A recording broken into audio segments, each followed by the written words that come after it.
물론 제가 오늘부터 여호수아 강해를 준비했지만은 여호수아 강해를 좀 미루고 시대분별 시리즈를 여러 주 해보고자 합니다. 기도를 하면서 정했는데 올해가 들어서 세상이 참 빠르게 돌아가고 어떤 면에서 참 이상하게 돌아간다 하는 생각도 하게 됐습니다. 연초에 1월 3일 날 미국의 트럼프 대통령이 베네수엘라를 특수부대를 보내서 그 대통령 마두로를 핀셋처럼 잡아다가 자기들 배에 태우고 미국 뉴욕까지 데려갔다 하는 것을 보았습니다. 참 천조국답다, 참 대단하다 그런 생각을 했고 또 좀 있다 보니까 거기뿐만 아니라 그린란드로 달라 덴마크 영토인데 거기도 우리가 가져야 되겠다, 위협하기도 하고 관세 가지고 협박하고 별 이상한 행동을 다 하는 것을 또 거기서도 보았습니다. 그리고 이번에 다보스 포럼에 가서 거기서 평화위원회라고 하는 것을 조직하더니 유엔에서 역할을 안 하고 유엔 산하 기구에서 66개 기구인가 거기서 탈퇴해버리고 자기 나름대로 자기가 또 만드는 거예요. 그런 일이 지난 주간에도 있지 않았습니까? 이런 모습들을 보면서 그 다음에 미국에서 그 박람회, 세스 박람회 거기서 나타나는 현상들, 또 로봇이 등장하고 현대 자동차에서 만든 아틀라스가 히트를 쳤다, 그리고 또 그것 때문에 주가가 많이 올랐다, 이런 모습들을 연초부터 지금까지 계속해서 뉴스를 듣고 보면서 생각을 좀 하게 됐습니다. 이렇게 빨리 변하는 시대에, 이렇게 급속도로 세상이 바뀌는 이러한 시대에 우리 신자들은 어떤 모습으로, 어떤 자세로, 무엇을 기준으로 살아야 될 것인가, 이 시대의 현상은 우리는 어떻게 이해를 해야 될 것인가, 그 생각을 하면서 저도 공부하면서 우리 성도들과 함께 이 부분에 대한 기준을 한번 세워보자, 그런 마음을 가지고 여러 주에 걸쳐서 말씀을 한번 전해보자, 그런 마음으로 말씀을 준비합니다. 그래서 제목도 그냥 제가 시대분별 시리즈, 이 시대를 한번 분별해보자, 그런 마음으로 설교를 준비하게 됐습니다. 휴머노이드 로봇이 나온다고 하잖아요. 로봇이 나와서 그래서 현대 자동차 노조에서는 우리 공장에 못 쓴다, 근데 미국 공장에는 이제 다 들어간다 그러고 앞으로 2030년대가 되면 사람 일자리 30% 정도를 일단 현대자동차만 해도 대체하려고 그렇게 시도를 하고 있습니다. 이러한 시대에 우리가 성도로서, 신자로서 시대를 어떻게 읽고 어떻게 봐야 될 것인가, 그 생각을 합니다. 여전히 뉴스를 보면 전쟁은 끝나지 않았고, 우크라이나 전쟁, 여기저기서 또 이란도 불안하고 경제 뉴스도 불안하고 주가는 올라가지만 또 환율도 같이 올라가고, 정치 기사들은 여전히 서로 상대방을 향한 비난과 혐오로 가득 차는 것을 우리는 늘 보고 듣습니다. 스마트폰에 보면 진짜와 가짜를 또 분별하기 어렵죠. 이 AI가 나오면서부터 이 가짜로 만든 동영상이 나와가지고 사람들을 현혹해 합니다.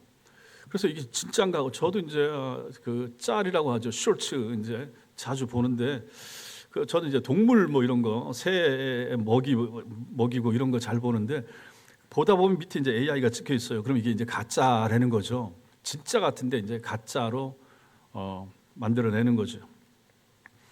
지난주에는 설악산 유리다리 영상이라고 뭘 찾다 봤더니 그걸 봤어요. 430만 조회수가 된다고 하니까 설악산에 삼성에서 유리다리를, 잔도끼를 그렇게 만들어 놓은 영상이 퍼진 거예요. 그래서 저기가 어디냐고 설악산 국립공원 관리사무소에 전화를 하도 해대가지고 가짜인데, 가짜 뉴스인데, 그런 거 러시아 캄차카반도에 눈이 많이 왔는데, 엄청 많이 온 건 맞긴 맞는데 아파트 10층 높이까지 눈이 쌓였다고. 근데 그게 이제 인공지능으로 만든 건데, 거기에 또 이제 저도 낚이고 여러 사람, 와, 눈이 이렇게 많이 올 수 있냐, 많이 오긴 많이 왔는데 아파트 10층까지 해놨더라고. 그래서 거기서 뭐 썰매 타고, 이것도 이제 가짜 뉴스였던 거예요. 뭐 저만 낚인 것처럼 그렇게 보십니까? 여러분들은 뭐 괜찮아요? 그래서 지금 세상은 이렇더라 하는 것이죠. 이런 시대에 무엇이 가짜인지 진짜인지 어려운 시대를 우리가 사는 것입니다. 이런 혼란들 속에서 우리가 방향을 잃고 있기도 하고, 어떤 분들은 또 유튜브 영상과 SNS 게시물에 마음을 빼앗긴 채 살아가는 오늘날 젊은 사람들, 청년들, 대학생들 얼마나 많은가. 전철 요즘 잘 안 가지만 전철 타면 책 보는 사람은 없고 전부 다 핸드폰 보고, 거기다 이제 드라마에다가 쇼츠에다가 자기 보고 싶은 거, 엔터테인먼트, 아니면 그 만화, 웹툰, 그 만화도 옛날 우리가 보던 그 만화하고 완전히 세상이 달라졌어요. 그 만화 가지고 드라마도 만들고 하는 시대가 됐기 때문에 어떤 분들은 이런 것들 때문에 또 마음에 평안이 없고 그 게시물에 마음을 빼앗긴 채 살아가고, 잠깐 봐야지 하다가 잠자기 전에 1시간씩 보는 사람들도 있고, 그래서 어떤 분들은 또 이런 것 때문에 미래에 대한 불안, 세상은 어떻게 될 것인가 불안해하는 사람들이 있습니다. 또 어떤 분들은 너무 많은 정보와 너무 빠른 변화에 지쳐서 아예 포기한 채 살아가는 사람들도 있죠. 코로나 지나면서 그 비대면 이게 활성화되고, 그래서 음식점 가도 전부 다 그 뭐라 그러죠? 또 잊어버렸네. 키오스크. 이제 이런 데니까요. 가서 이제 그거 해야만 먹을 수 있고, 버거킹을 가는데 가도 제 아이들하고 가면 애들이 다 해주니까 그냥 얻어먹죠. 제가 가면 이제 잘 못합니다. 이제 할인 받는 것들도 쿠폰도 많다는데 어떻게 집어넣는지도 모르고, 그래서 점점 해봐야 되는데, 이제 나이 들수록 점점 다 못하잖아요. 이러면 이제 아예 거기 그런 데는 안 가려고 하잖아요. 이런 시대가 점점 되고 있다 하는 것입니다. 자, 이러한 시대를 여러분과 제가 지금 살아가고 있고, 당장 문 밖에 나가도 이런 시대를 살고 있고, 핸드폰 속에 이런 세계가 펼쳐지고 있으며, 우리의 미래, 우리의 장래, 우리의 직장 생활, 이게 더 활성화되고 하다 보면 우리가 직장에서 기계에 밀려서, 로봇에 밀려서 직장 생활 못하게 될 수도 있습니다.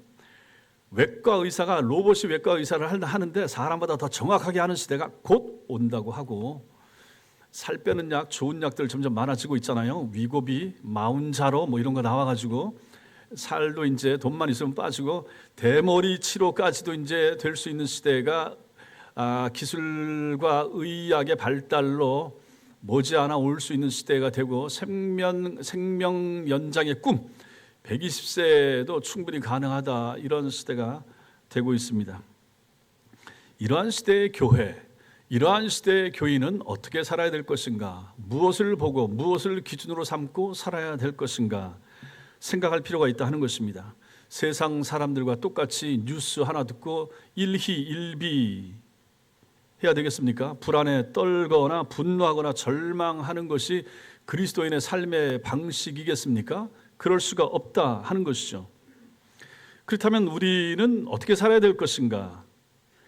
그것을 가지고 말씀에서 찾아보자 하는 것입니다. 말씀은 우리에게 길을 제시한다. 말씀은 정답을 제공한다. 그래서 그것을 가지고 몇 주에 걸쳐서 한번 살펴보자는 것입니다. 오늘 말씀에서 첫 번째 보는 것이 이사갈 자손의 지혜를 봅니다.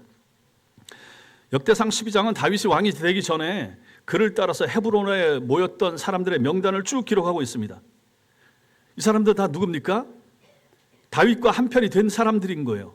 다윗과 함께 하나님 이 나라를 이제 세우고자 하는 사람들인 거죠. 특별히 다윗이 사울을 피해 숨어 있을 때의 사람들 1절부터 7절까지, 그 오늘 보십시오. 앞에 광야에서의 기록들 8절부터 15절, 그리고 헤브론에서 왕이 될 때까지가 23절부터 40절까지입니다. 그와 함께 했던 사람들의 명단을 기록한 거죠. 이것은 단순히 군사적인 목적에서 적은 것이 아니라 하나님께서 어떻게 이 다윗의 왕권을 확립시켜 줬는가를 보여주는 해설이 되는 것입니다. 23절부터 시작되는 이 헤브론에 모인 그 기록을 보십시오. 거기 보면 각 지파의 고유한 특징과 함께 그들을 소개하고 있습니다. 24절 보시면 유다는 방패와 창을 든 용사들이라 이렇게 말하죠. 25절에는 시므온은 싸움을 잘하는 큰 용사라 이렇게 말합니다. 26절부터 28절까지는 이 레위는 여호야다를 중심으로 한 지도자들로 이렇게 모이고 있다. 그것을 이제 밝히고 있습니다. 그 중에서 유독 우리의 시선을 사로잡는 한 구절, 그게 바로 오늘 여러분과 제가 읽었던 32절입니다. 다른 지파들은 보면 다 수천 명씩 또 수만 명씩 동원했다 이렇게 기록되어 있습니다. 예를 들면 베냐민 지파 3,000명, 근데 에브라임 지파 2만 800명 이런 식으로 나오는 것이죠. 자, 그런데 이사갈 지파는 몇 명으로 나옵니까? 200명, 고작 200명의 우두머리로만 소개가 되고 있습니다. 숫자로 보면 이거 별 보잘것이 없습니다. 자, 그런데도 성경이 특별히 이들을 기록한 이유가 있다. 무엇인가? 그 뒤에 나오는 해설 때문에 그런 거죠. 시세를 알고 이스라엘이 마땅히 행할 것을 아는 사람 200명이라 하는 사실, 이게 중요한 것입니다. 시세를 안다. 시세를 안다. 이게 무슨 뜻입니까? Knowing the times. 그 시대의 흐름을 안다. 현대인의 성경이 그 시대의 흐름을 이해하다. 그 다음에 세번역 성경 때를 분간하다. 이렇게 번역합니다. 다양한 상황과 시기들의 특성을 분별할 수 있는 역사적이고 영적인 통찰력을 가지고 있다. 이게 바로 시세를 안다 하는 것입니다. 이 시대가 흘러가는데 이 시대를 단순히 불신자의 관점에서 보는 것이 아니라 신자의 관점으로 이 시대 배후에서 역사하시는 하나님의 손길을 볼 수 있는 눈, 이게 바로 시세를 아는 것입니다. 현상 넘어 배후에서 역사하시는 하나님의 일하심을 볼 수 있는 눈을 갖는 것, 그게 바로 시세를 아는 것이죠. 그리고 그들은 또 더 나아가서 어떻게 합니까? 알았는 것에서 그치는 것이 아니라 이스라엘이 마땅히 행할 길도 알았던 것입니다. 시대를 분별하고 그 분별을 바탕으로 구체적으로 그러면 어떻게 행동하면서 살아야 될 것인가도 알았던 사람들이 바로 이사갈 지파의 우두머리 200명이라고 하는 것이죠. 이게 바로 오늘날 제가 봤을 때 오늘날 우리에게, 교회에게, 교인들에게 필요한 것이 바로 이러한 시세를 아는 능력이라 하는 것입니다. 수많은 정보와 지식이 넘쳐나는 시대에 여러분과 저에게 필요한 것이 이것입니다. 여러분과 저에게 부족한 것은 정보가 부족하지 않아요. 정보는 웬만하면 다 TV, 인터넷 다 틀면 다 나옵니다.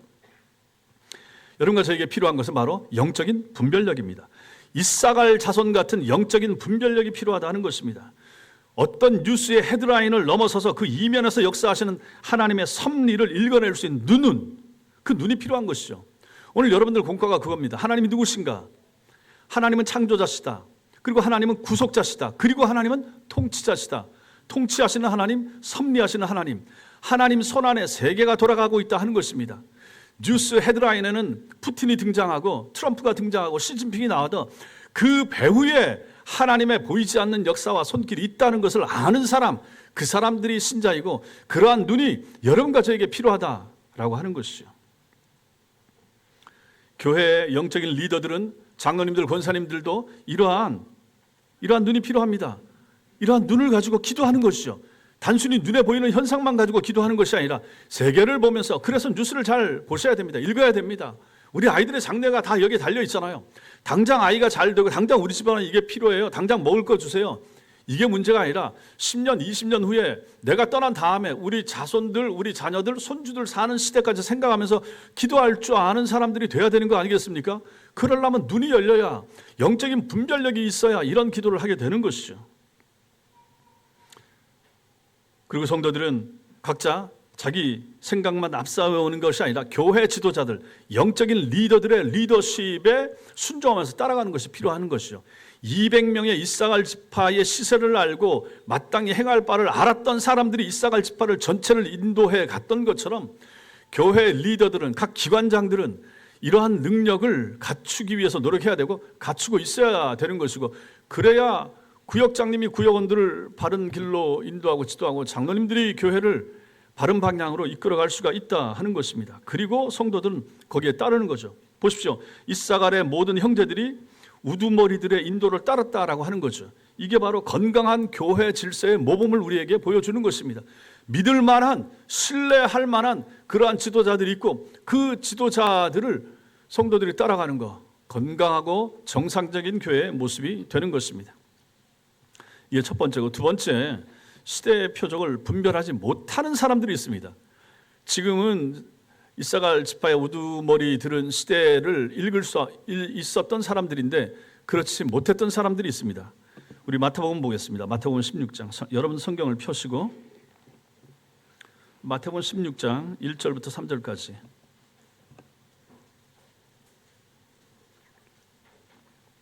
마태복음 16장 1절에서 3절, 신약성경 26페이지. 같이 읽겠습니다. 시작.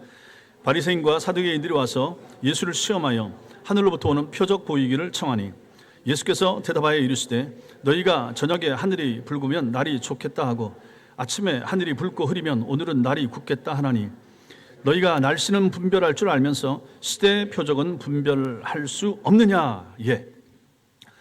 이건 뭡니까? 예수님께서 바리새인들과 사두개인들을 책망하는 말씀입니다. 바리새인들은 율법주의적 보수파였고 사두개인들은 부활과 천사를 믿지 않는 회의주의적인 귀족들로 구성된 그러한 사람들이었죠. 자, 이들이 예수님께 나와서 예수님을 시험하는 것입니다. 표적 보여주세요. 기적 보여주세요. 당신이 메시아면 메시아인 증거를 보여주세요. 이렇게 이제 요청을 하는 것입니다. 이미 그 앞에 예수님께서 여러 가지 많은 기적을 보이셨음에도 불구하고 또 다른 표적을 이들이 요청하고 있는 거죠. 예수님은 이들의 요청을 거절하면서 악하고 음란한 세대라고 규정하시고 요나 표적 외에는 보여줄 게 없다. 그 다음에서 말씀하시는 것이 나옵니다. 이 바리새인들과 사두개인들이 누굽니까? 당대 최고의 종교 지도자들입니다. 성경을 연구하고 성경을 가르치는 전문가들이었죠. 자, 이들은 그런 능력도 뛰어나고 근데 일상적으로 사람들이 분별하는 것도 이들이 분별을 할 수 있습니다. 보세요. 3절에 일반적으로 사람들이 뭐라고 말하는가? 2절 끝에 하늘이 붉으면 내일 날이 좋겠네 이렇게 본다는 얘기입니다. 이건 오늘날도 마찬가지죠. 3절에 아침에 하늘이 붉고 흐리면 오늘은 날이 굳겠다 하나니 날씨를 이렇게 분별을 할 수 있는 거예요. 너희가 바리새인 사두개인들 날씨는 그렇게 분별할 줄 아면서 왜 시대의 표적은 분별하지 못하느냐? 주님이 그것을 책망하고 계신 거죠. 정작 중요한 게 이건데 그게 뭡니까?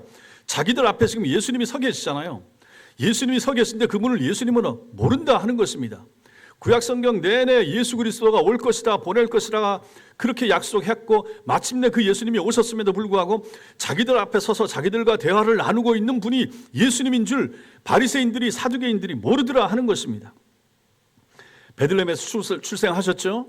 갈릴리에서 사역하셨죠. 병자를 고쳤죠. 귀신을 쫓아냈죠. 죽은 자를 살렸죠. 이게 전부 다 이사야서에 나오죠. 미가서에 기록되어 있죠. 스가랴서가 예언하고 있는 거 아니겠습니까?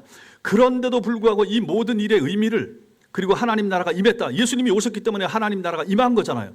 이것을 저들이 모르더라. 그 성경 박사들이 이 사실을 깨닫지 못하더라 하는 것이죠. 왜 그랬는가? 저들의 마음이 덮여 있는 것이죠. 어두워진 것이죠. 편견 때문에 못 보는 거예요. 예수를 그렇게 생각하지 않는 거죠. 또 저들은 정치적인 메시아를 기다렸던 거죠. 그런데 예수님이 목수의 아들로 출생했잖아요. 제일 가난한 동네 갈릴리 지방에서 자라신 거잖아요. 그 편견, 또 교만, 자기들이 다 안다. 그리고 또 자기들 나름대로 욕심, 자기들 이익으로 가득 차 있으니 예수께서 앞에 계신데도 불구하고 그 예수께서 성경에 약속된 그 메시아시다라고 하는 사실을 보지를 못했다 하는 것입니다. 앞에 우리가 보았던 이사갈 지파 우두머리들은 어땠습니까? 시세를 알고 이스라엘이 마땅히 행할 길을 아는 자들이었다라고 말씀을 드렸죠. 사울 시대가 끝나고 다윗 시대가 시작되는 전환기에 우리가 어디에 서야 되는가를 저들은 알았다라고 하는 것입니다. 하나님이 역사하시는 시간을 카이로스라고 말합니다. 일반적으로 흘러가는 시간은 크로노스인데 하나님의 카이로스를 캐치하고 알았던 사람들이 이사갈 지파의 200명의 우두머리였던 것이죠. 그들의 분별은 단순히 정치적인 계산이 아니라 하나님의 섭리를 이해하는 이해력이었던 것이죠. 그 결과 그들은 옳은 결정을 내렸죠. 다윗 편에 섰죠. 다윗과 함께 했죠. 그래서 하나님의 뜻을 이루는 도구가 되었던 것입니다. 반면에 바리새인과 사두개인들은 구약 계시의 결정판인 예수님 앞에서도 예수님을 몰랐고 시대를 분별하지 못했던 것입니다. 이사갈 지파가 살던 시대보다 훨씬 더 많은 성경과 예언을 가지고 있었고 메시아 본인이 그들 앞에 서 있었음에도 불구하고 그들은 영적으로 소경, 맹인이었던 것이죠. 이것은 우리에게 하나님의 때를 분별하는 것은 어떤 정보의 양이나 또 지적 능력의 문제가 아니라 하는 것을 보여줍니다. 정말로 시대를 잘 분별하려면 무엇이 필요합니까? 겸손해야 되는 거죠. 겸손함. 그 다음에 중요한 거 성령의 조명입니다. 성령의 역사가 있어야 분별하게 되는 것입니다. 그냥 잔머리만 가지고 어떻게 살 것인가, 어디가 땅 사면 되는가, 어디 주식이 오르는 것인가, 이걸 보는 그런 것이 아니고 시대와 세상을 읽을 줄 아는 그러한 능력은 기도하는 성도, 말씀 붙잡는 성도에게 성령께서 조명해 주실 때 그게 가능해지더라 하는 것입니다. 우리도 마찬가지 아니겠습니까? 우리도 오늘날도 유튜브를 통해서 얼마나 많은 정보를 얻습니까? 또 정치적인 성향도 자기가 원하는 거 다 찾아서 듣고, 자기가 보고 싶은 거 다 보고, 젊은 사람들 자기가 보고 싶은 거 좋아하는 거, 엔터테인먼트 이런 거 다 보고, 축구 좋아하면 축구 보고 다 그런 거 하잖아요. 주식 시장 시세 흐름 설명해 주는 거, 그런 것도 아마 유튜브 통해서 듣고 보고, 영어 교육도 마찬가지고, 그다음에 엄마들 같으면 아이들 교육에 무엇이 도움이 될지, 어떤 자료를 봐야 될지, 그런 것들도 유튜브나 이런 걸 통해서 볼 수가 있죠. 그런 일에는 열심을 냅니다. 근데 정작 여러분과 제가 더 열심을 내야 될 것은 무엇인가? 이 시대의 흐름을 보는 것이 필요하다 하는 것입니다. 그것은 정치 평론가나 앞선 정치인들이나 아니면 무슨 큰 교회 목사님들만 보는 것이 아니라, 우리도 이 세상을 지금 살고 있잖아요. 사는 동안에 앞으로 어떻게 될 것인가 궁금하지 않습니까? 3년 후에, 5년 후에, 10년 후에 궁금하죠? 저도 마찬가지로 우리 교회 3년 후에, 5년 후에 어떻게 될 것인가? 세상은 어떻게 바뀔 것인가? 세상이 이렇게 바뀌게 되고 빨리 흘러가는 세상 속에서 우리 교회는 어떻게 발맞추어 가야 될 것인가? 그리고 저는 목회자니까 이러한 시대를 살아가는 성도들에게 적합한 하나님의 말씀은 내가 어떻게 준비해서 이분들에게 전하고 함께 나눌 것인가 생각을 하는 거죠. 우리에게도 이러한 관심과 노력이 필요하다 하는 것입니다.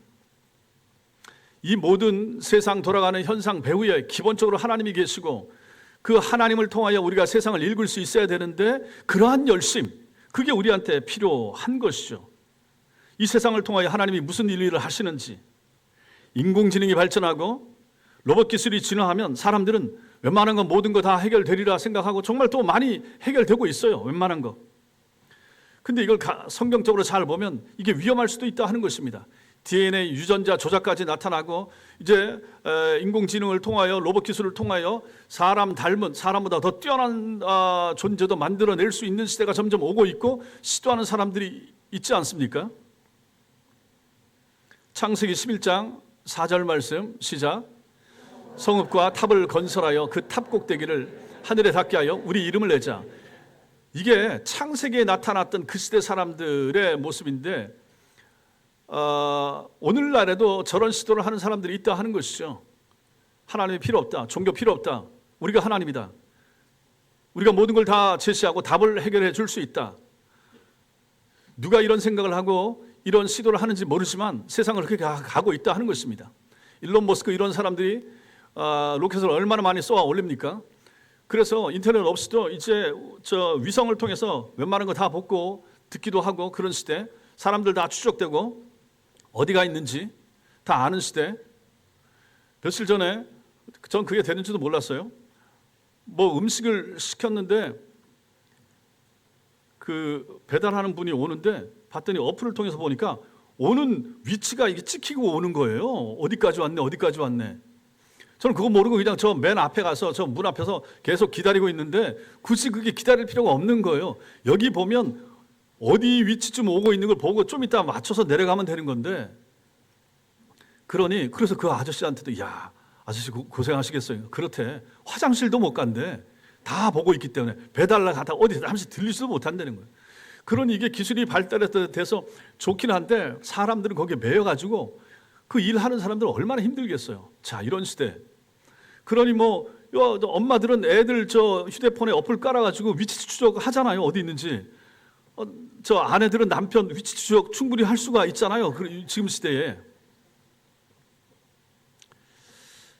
사람들이 성읍과 탑을 건설하여 그 탑 꼭대기를 하늘까지 닿으려고 시도하는 시대가 지금 시대가 아닌가 하는 것이죠. 동시에 이렇게 기술이 발달한 시대에 사람들은 더 불안하고, 고립되는 사람들은 더 고립되고, 두려워하는 사람들은 더 두려워하게 되고 있습니다. 기술은 발전했지만 사람들은 일자리를 잃을까 염려하고 있죠. 정보는 넘쳐나지만 진리는 찾을 수 없는 것이 오늘날입니다. 물질은 풍요로워졌지만 사람들의 영혼은 점점점 메말라갑니다. 20대, 30대 청년들의 78%인가가 무신론이라고 하는 거예요. 지금 시대. 신이 필요 없다, 하나님 필요 없다, 어느 정도도 필요 없고 그냥 기술, 내가 아는 거, 나, 가정. 영혼이 메말라가죠. 이것이 바로 하나님 없이 사는 이 시대의 문명의, 발달된 문명의 민낯이라고 하는 것이죠. 세 번째로, 그렇다면 우리가 이런 시대에 우리는 무엇을 분별해야 될 것인가? 세 가지로 말씀드릴 수 있습니다. 첫째, 진리가 사라진 시대라고 진단해야 됩니다. 진리가 사라졌다. 포스트 트루스 시대, 포스트 진실, 진실 넘어 시대, 진실이 필요 없는 시대. 그래서 사람들은 요즘 어떻게 생각합니까? 내가 이렇게 느낀다, 이게 중요한 거예요. 객관적인 사실과 증명된 사실, 이게 중요한 게 나는 그렇게 느껴. 내가 느끼는 거예요. 한 현상에 대해서 뭘 하나 봐도 내가 느끼는 게 내가 느끼고 다른 사람이 느끼고 이걸 가지고 굳이 뭐 토론하고 얘기도 할 수 있지만 저 사람이 느꼈다고 해서 저 사람이 얘기하고 말하는 것이 내게 진리가 되는 게 아니에요. 내 생각, 내가 느낀 내 생각이 진리예요. 요즘 젊은 사람들 다 그렇게 생각하잖아요. 어른들, 윗사람들, 부모님들 얘기한다고 해서 다 듣습니까? 내가 판단해서 내가 생각하고 아니면 아닌 거예요. 그렇잖아요. 점점 그런 시대 되고 있잖아요.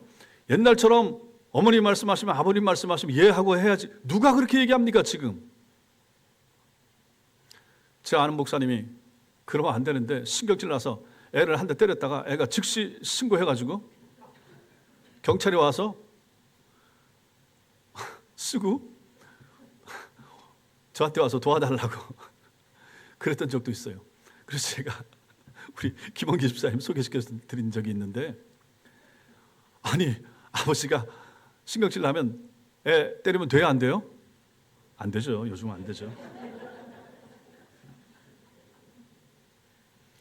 뭐 아빠 말이라고 엄마 말이라고 다 진립니까? 내가 생각했을 때, 자식들이 생각했을 때 내가 생각해서 옳으면 그게 진리인 거예요. 그래 참 힘든 시대예요. 어떻게 하지 못합니다. 이래라 저래라 못합니다. 머리 커진 다음에 중학생 이상 되면 이제 부모 말 듣기 쉽지 않습니다. 교회를 다녀도 마찬가지예요. 이런 시대에 여러분과 제가 지금 살고 있다 하는 것입니다. 사람들은 당신의 진리가 있고 나의 진리가 있다, 따로 있다 이렇게 말합니다. 절대 진리 없어요. 성경 절대 진리 아닙니다. 기독교, 왜 기독교만 믿어야 돼? 다른 종교는 안 돼? 믿으려면 다른 종교를 통해서도 극락, 좋은 곳 갈 수 있죠. 다 그렇게 얘기를 합니다. 심지어 교회 안에서 신학자들도 그렇게 얘기하는데 이걸 가지고 종교다원주의라 이렇게 얘기합니다. 그렇게 되면 전도할 필요가 없죠. 선교사 보낼 필요 없죠. 아니 이슬람 지역에 있는 사람들 이슬람 통해서 하나님 나라 가게 하면 되잖아요. 굳이 여기서 보내가지고 그 수고를 하게 합니까? 절대 진리를 인정 안 하는 거죠. 부모도 진리가 아니고 다른 것도 진리가 아니고 내가 진리입니다. 내 생각이, 내 판단이 진리다. 이런 시대가 지금 시대인 것이죠. 점점 이게 더 강해지고 있습니다. 모든 것은 다 상대적입니다. 이것의 시발점이 어디입니까? 어디서 시작됐습니까? 에덴 동산입니다. 사단이 에덴 동산에서부터 이 작업을 시작했죠. 창세기 3장 1절 시작. 하나님이 참으로 너희에게 동산 모든 나무의 열매를 먹지 말라 하시더냐. 하나님이 먹지 말라고 했어요. 근데 그게 진짜야? 그거 들어야 돼? 왜 들어야 돼? 야, 먹어봐, 괜찮아. 죽지 않아. 눈이 밝아져. 그리고 넌 하나님같이 될 거야. 거기에 넘어갔다 하는 것입니다. 사단이 이 일을 하죠. 진리를 의심하게 만듭니다. 왜 기독교만 진리야? 왜 예수를 통해서만 천당 가는 거야? 끊임없이 의심하게 만드는 거죠. 젊은 사람들에게. 그래서 과학적인 이런 증명이나 이거 안 되면 안 믿으려고 하고 내 마음에 감동 안 되면 동의 안 합니다. 오늘날도 사단은 똑같은 전략을 사용하죠. 성경의 권위를 부정하고 하나님의 말씀을 상대화시킵니다. 그리고 각자가 자기 속에는 옳은 대로 행하도록 만드는 시대가 바로 지금이라고 하는 것이죠. 따라서 교회는 이러한 시대에 성도와 교인들을 어떻게 가르쳐야 될 것인가? 빌라도가 예수님한테 물었죠. 진리가 무엇이냐? 오늘날 사람들이 묻습니다. 진리가 무엇이냐? 기독교 진리가 뭐야? 십자가 진리가 뭐야? 꼭 그거 믿어야 돼?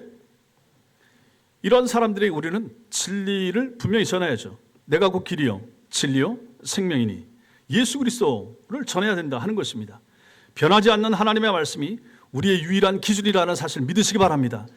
여러분과 저는 이거를 정말로 철석같이 믿고 있는데 우리 다음 세대는 이게 점점 약화될 수 있다 하는 것입니다. 왜 성경만 진리인가? 왜 그렇게 오래된 책을 가지고 우리가 지금도 읽어야 돼요? 왜 믿어야 돼요? 라고 젊은이들이 묻고 있다 하는 것입니다.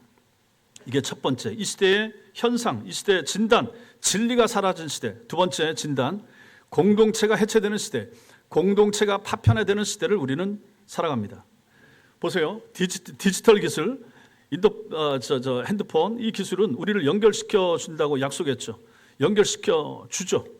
정말 연결이 됩니다. 전화 가지고 다 연결되죠. 옛날에는 그 선불폰 가지고 해외 국제 전화하고 했는데 지금 그런 거 필요 없잖아요. 카톡 가지고 다 금방금방 연락하잖아요. 카톡 가지고 영상통화를 하잖아요. 경혜가 호주에서 어느 날 갑자기 이거 전화해요. 아무 때나 해. 그럼 저도 막 머리 만지고 이제 보죠. 그렇게 가까워진 시대를 우리가 사는 것입니다. 돈도 안 들어요. 미디어, 디지털 기술이 우리를 연결시켜 줍니다. 여기저기 다 연결시켜 주죠. 지구상 곳곳 연결이 안 되는 곳이 없습니다. 근데 역설적으로도 이것이 더 우리를 더 고립시키는 면도 있다 하는 것입니다. 사람들도 고립시켜요. 여기에 참여하지 못하는 사람들은 더 외로워지고 더 떨어지는 거죠. 알고리즘도 마찬가지입니다. 우리가 보고 싶은 것만 보여주고 듣고 싶은 것만 듣게 해주죠. 핸드폰 다 그렇잖아요. 다음 홈페이지에서 옷을 하나 봤어요. 스웨터 4만 원도 안 되는 거. 옷이 스타일이 괜찮아서 한번 눌렀더니 그 다음부터 계속 뜨는 거예요. 한 달 전에 봤는데 계속 뜨는 거예요. 그러다가 어제 결국은 그걸 눌러가지고 질렀죠. 샀습니다. 샀는데 제 계좌로 연결해서 샀었어야 되는데 잘못하고 눌러가지고 제 아내로 가버린 거예요. 그래서 제가 먼저 불었죠. 옷 이쁜 게 있어서 일단 하나 샀어. 알고리즘 때문에 이렇게 되는 거예요. 그 결과 사람들은 자기하고 비슷한 생각을 가진 사람들끼리만 더 가까워지죠. 그 사람들끼리 모여서 울타리를 치고 살아가는 세상이 됩니다. 생각이 다른 사람들은 가까이 안 합니다. 적으로 여깁니다. 그래서 대화가 불가능해집니다. 가까이 안 하려고 합니다. 생각이 비슷해야 되고. 그래서 이제 이게 점점 문제가 되죠. 우리나라를 보십시오. 보수와 진보의 갈등이 얼마나 심해집니까? 교회 안에서도 마찬가지예요. 그래서 제가 정치 얘기를 하지 마시라라고 하는 거예요. 아무리 좋은 얘기를 한다고 해도 이게 마음 상하네. 나하고 아니 그 이념이 뭐라고 예수 복음 예수 진리보다 더 우선시되는 그러한 사람들은 전 이해를 못하겠어요. 그럴 바에야 아예 그냥 정치 얘기하지 마시라. 다른 사람 마음 받아들이고 이해를 하고 그런 생각도 있군요. 좋습니다. 배려해주고 존중해주면 괜찮아요. 반대편을 적으로 돌려요. 극우라고 한다든지 뭐 빨갱이라고 한다든지 왜 그렇게 합니까? 보수와 진보의 갈등이 결국 정치인들이 그걸 조정하지 않습니까? 세대 간의 갈등도 마찬가지예요. 나이 드신 세대와 그렇지 않은 세대, 2030하고 뭐 5060 세대도 가르기도 하고 남녀 간의 갈등, 젠더 갈등 이거 다 점점 깊어지는 성향을 보이는데 이게 한국만의 문제가 아닌 거예요. 전 세계적인 현상입니다. 정치가 이 갈등을 해결해야 되는데 해결하기는커녕 오히려 갈등을 조장해서 표를 얻으려고 하는 사람들이 노란하는 현상을 보이는 것입니다. 그래서 서로를 향해서 서로 혐오하고 상대방 인격을 깎아내립니다. 아니 나하고 정치적 견해가 다르다고 해서 저 사람이 죽일 사람은 아니잖아요. 얼마나 흉한 말들을 쓰는지 인터넷 저는 가끔씩 댓글들 보는데 거기 보면 그거 뭐 못할 말들을 이렇게 써놓는 거예요. 아니 자기하고 생각 좀 틀리다고 그렇게 혐오해야 됩니까? 근데 거기에 기독교인들도 있다. 이거는 말도 안 되는 거예요. 성경을 그렇게 듣고 배웠으면서도 불구하고 어쩌면 상대에 대해서 그렇게 험한 말, 흉한 말, 죽으라는 말 그게 말 가당키나 합니까? 신자의 멘탈 가지고는 그래서는 안 되는 거죠. 안 된다는 것입니다. 교회는 달라야 합니다. 우리는 그리스도 안에서 하나입니다. 유대인이나 헬라인이나 종이나 자유인이나 남자나 여자나 모두 다 예수 그리스도 안에 하나라고 주님이 그토록 얘기하시고 바울이 그렇게 강조를 하잖아요. 이것이 우리가 세상에 보여줘야 될 우리의 모습입니다. 대안적 공동체의 모습을 교회가 보여줘야 되는 거죠.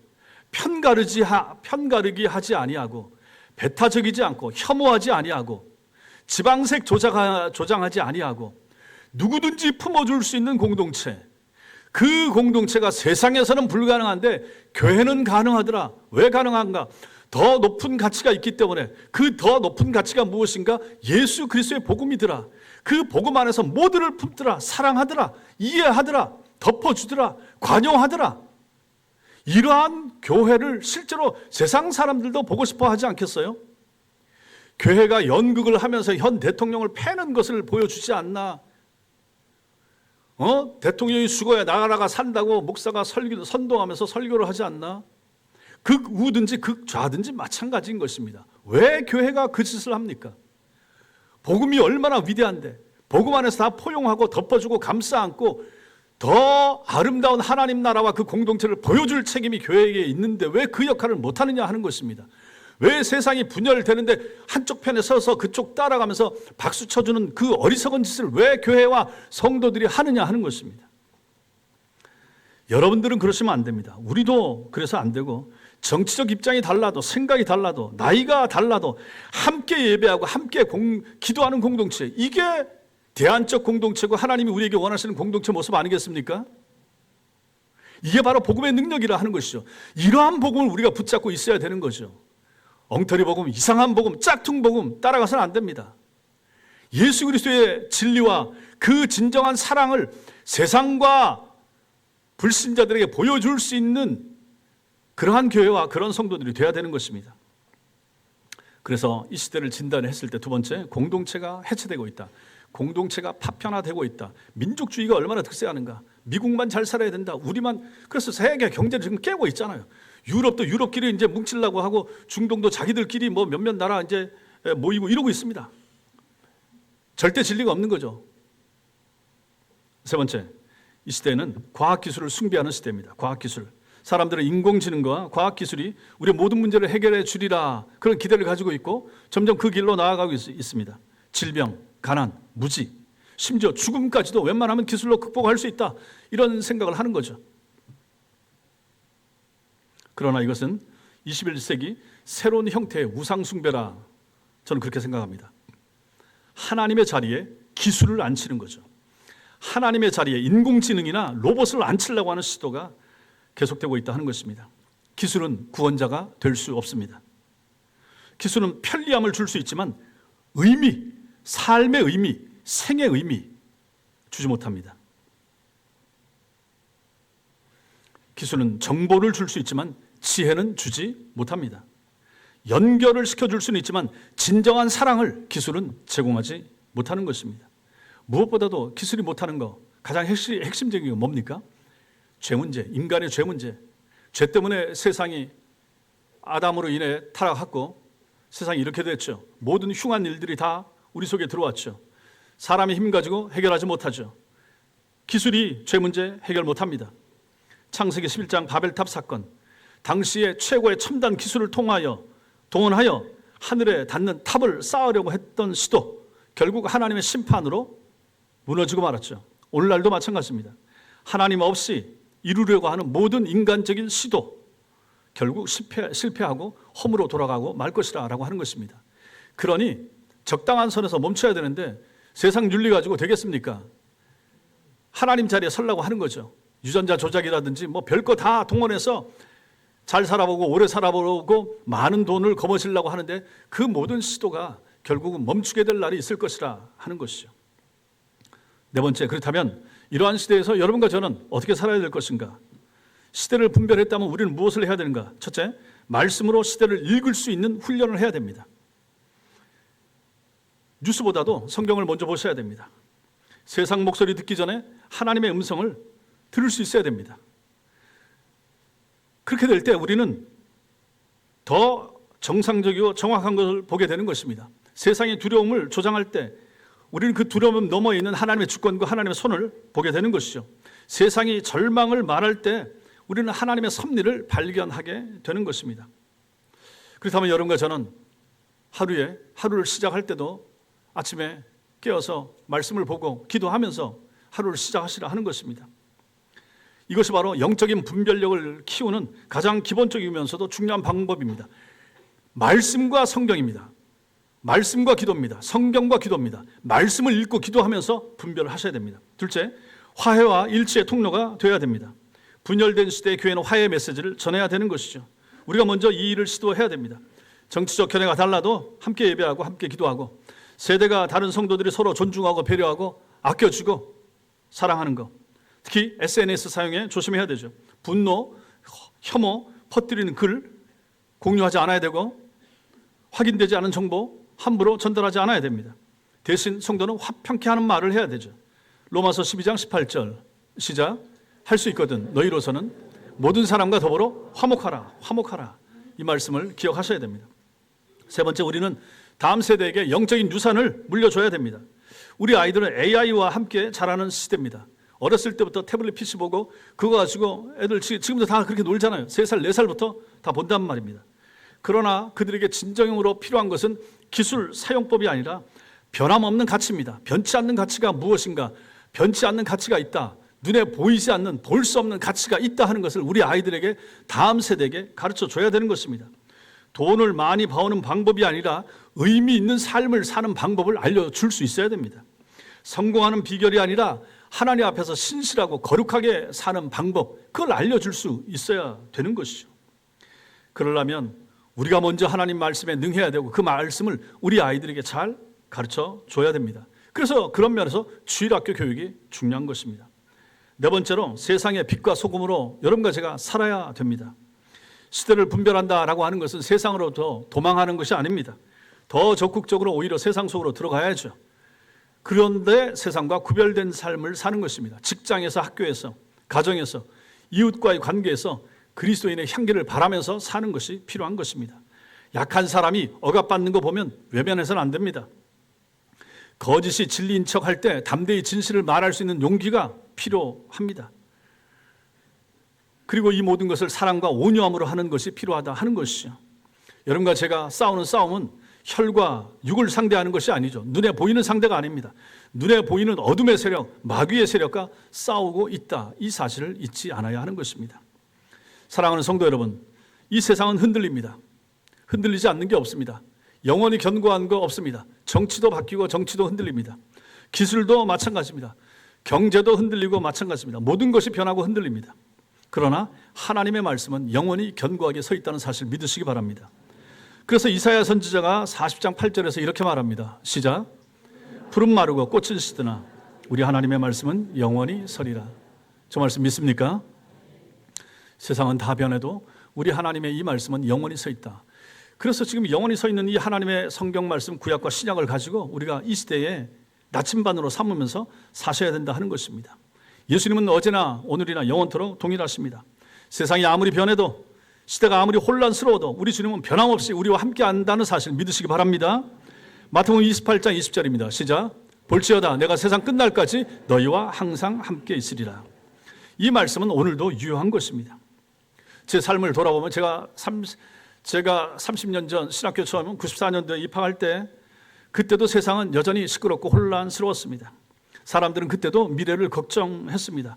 경제적으로 그때도 쉽지 않았죠. 다음 세대에 어떻게 될 것인가, 그때도 사람들은 염려했습니다. 그런데 제가 30년을 살아보니 하나님은 신실하셨습니다. 앞으로도 마찬가지일 것입니다. 앞으로 10년 후, 20년 후, 30년 후에도 하나님은 살아 계실 것이고 하나님은 신실하실 것이다 라는 사실 믿으시기 바랍니다. 여러분과 우리의 자녀들이 살아갈 세상도 마찬가지입니다. 하나님의 섭리 아래, 하나님의 통치 아래 있습니다. 여전히 하나님이 섭리하십니다. 세상에 탁월하고 뛰어난 사람들, 별별 사람들, 로켓을 쏘아 올리는 사람들, 자동차 왕국을 만드는 사람들, 세상을 쥐락펴락하는 세계 대통령들이 있어도 그들 배후에 여호와 하나님이 통치하신다는 사실 믿으시기 바랍니다. 이걸 믿는 사람들이 신자들인 거죠. 그러므로 두려워하지 말고 당황하지 마십시오. 대신 필요한 게 있습니다. 이사갈 자손처럼 시대를 분별하고 마땅히 행할 것을 행하는 지혜로운 백성이 되는 것입니다. 시대를 분별하고 마땅히 행할 것을 행하는 지혜로운 성도. 그러면 여러분은 그러한 마음과 그런 믿음 가지고 살게 되면 뉴스를 보더라도 듣더라도 달리 보고 달리 해석하게 될 것입니다. 불안 대신에 마음에 평안이 들어오게 될 것이고, 두려움 대신에 담대함이 마음속에 깃들이게 될 것입니다. 절망 대신에 소망을 붙잡고 우리는 살아가게 될 것입니다.